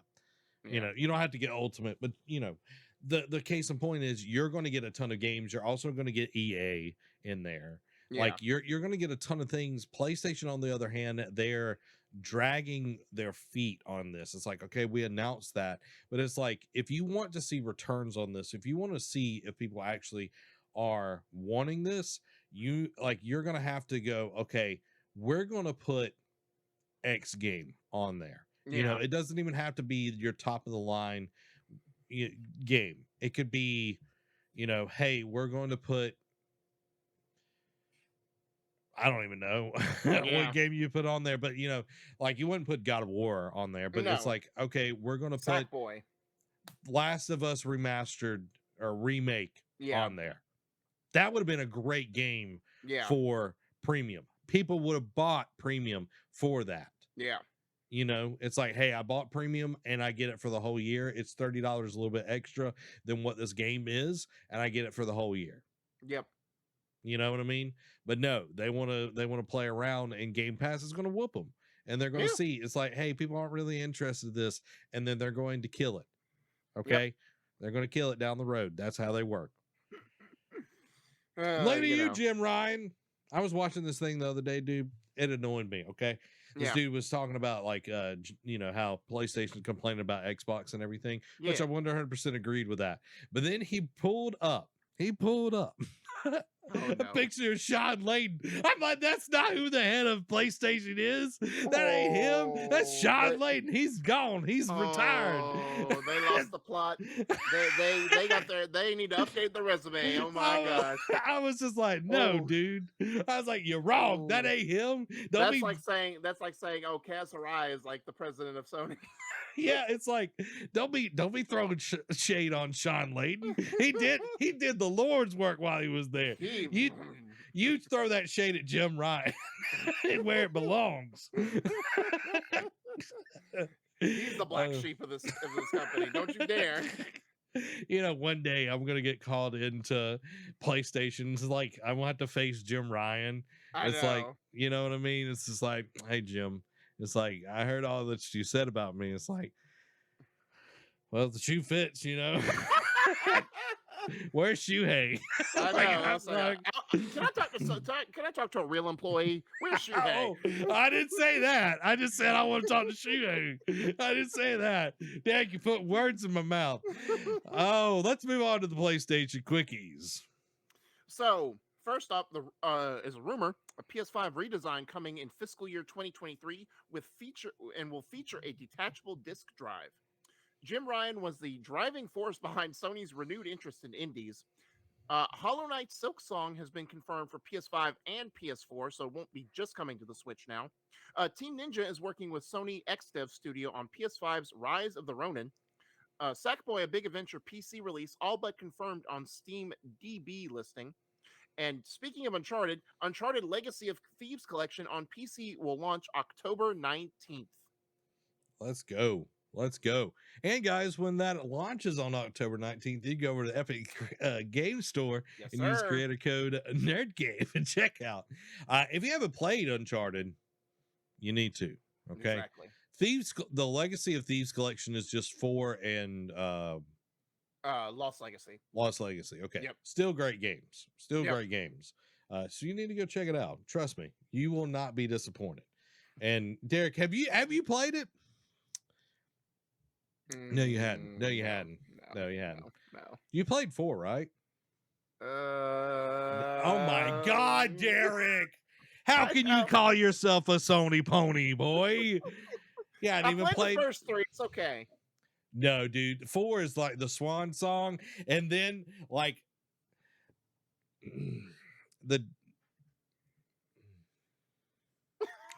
I'm disappointed in you. I really am. I thought it was just Lost Legacy, but no, you hadn't even played 4. I know.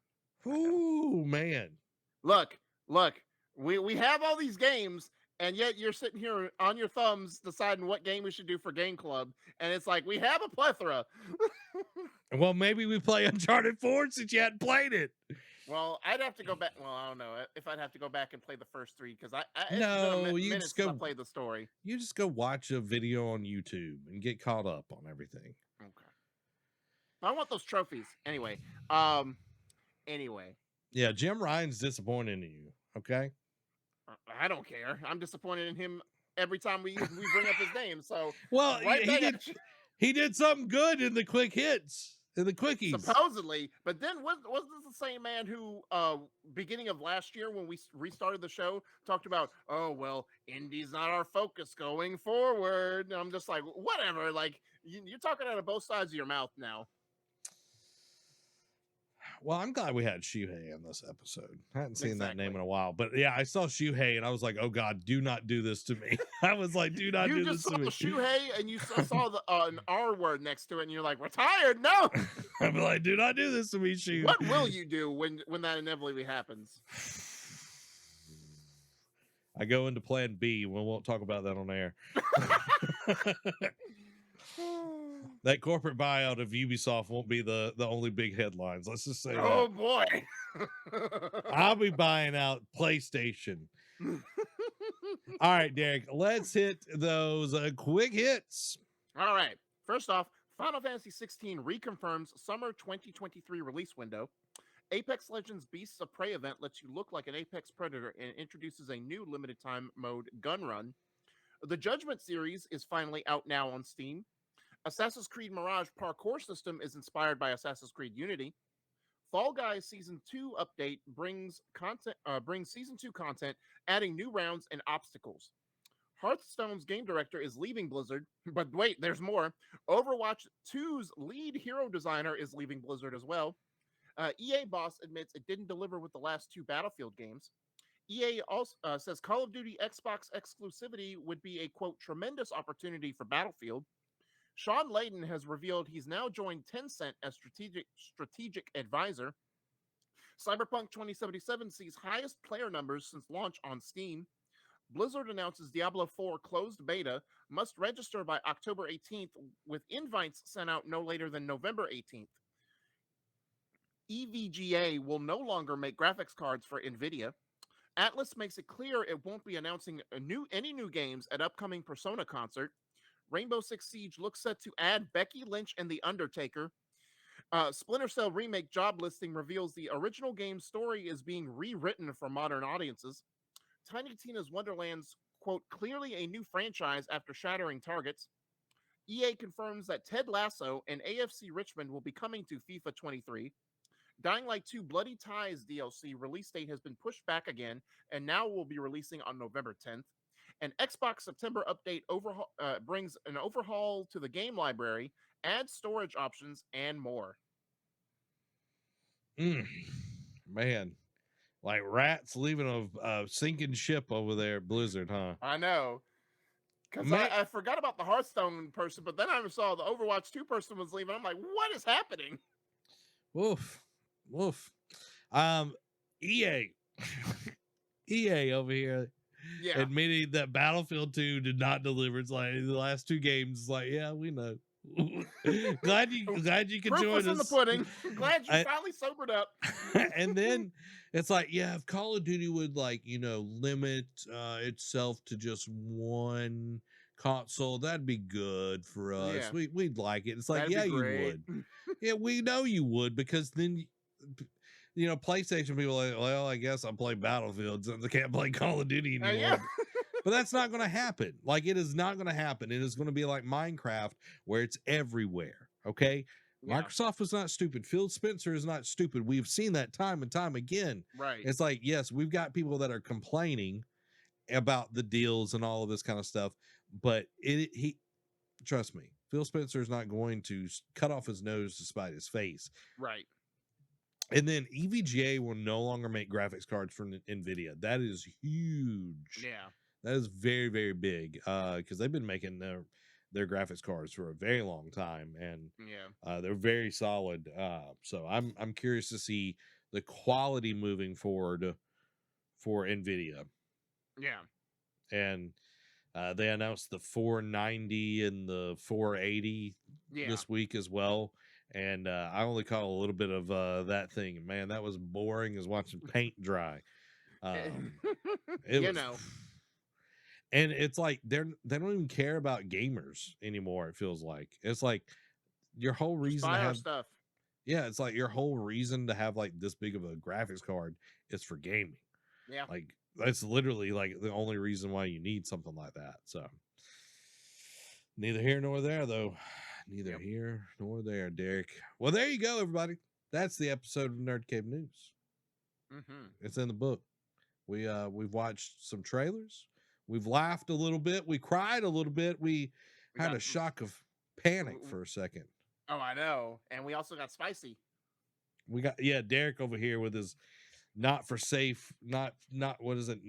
Not safe for work language over here. He's unfamily friendly over here. I'm just like, my God, we got to get some bleeps in here. Murdoch, in the edit, bleep that out. Okay, bleep that out for me. I want people to think Derek said something really bad. But guys, you can watch this show over on twitch.tv/NerdCave Network each and every Thursday at 7 p.m. Central Time, and check us out over on the YouTube side as well. And you can support us by going over to patreon.com/nerdcave and pick the tier that best suits you. Check out our podcast version over on the podcast service that you listen to. If it's not there, let us know. We'll get it on there. But you got to listen and rate us. Give us a 5-star rating. 5. Nothing, no more, no less. Guys, we're gonna wrap this up before we hit 2 hours. And my alarm's going off. Guys, this has been Zach. And Dastardly Derek. Y'all have a blessed week. Bye.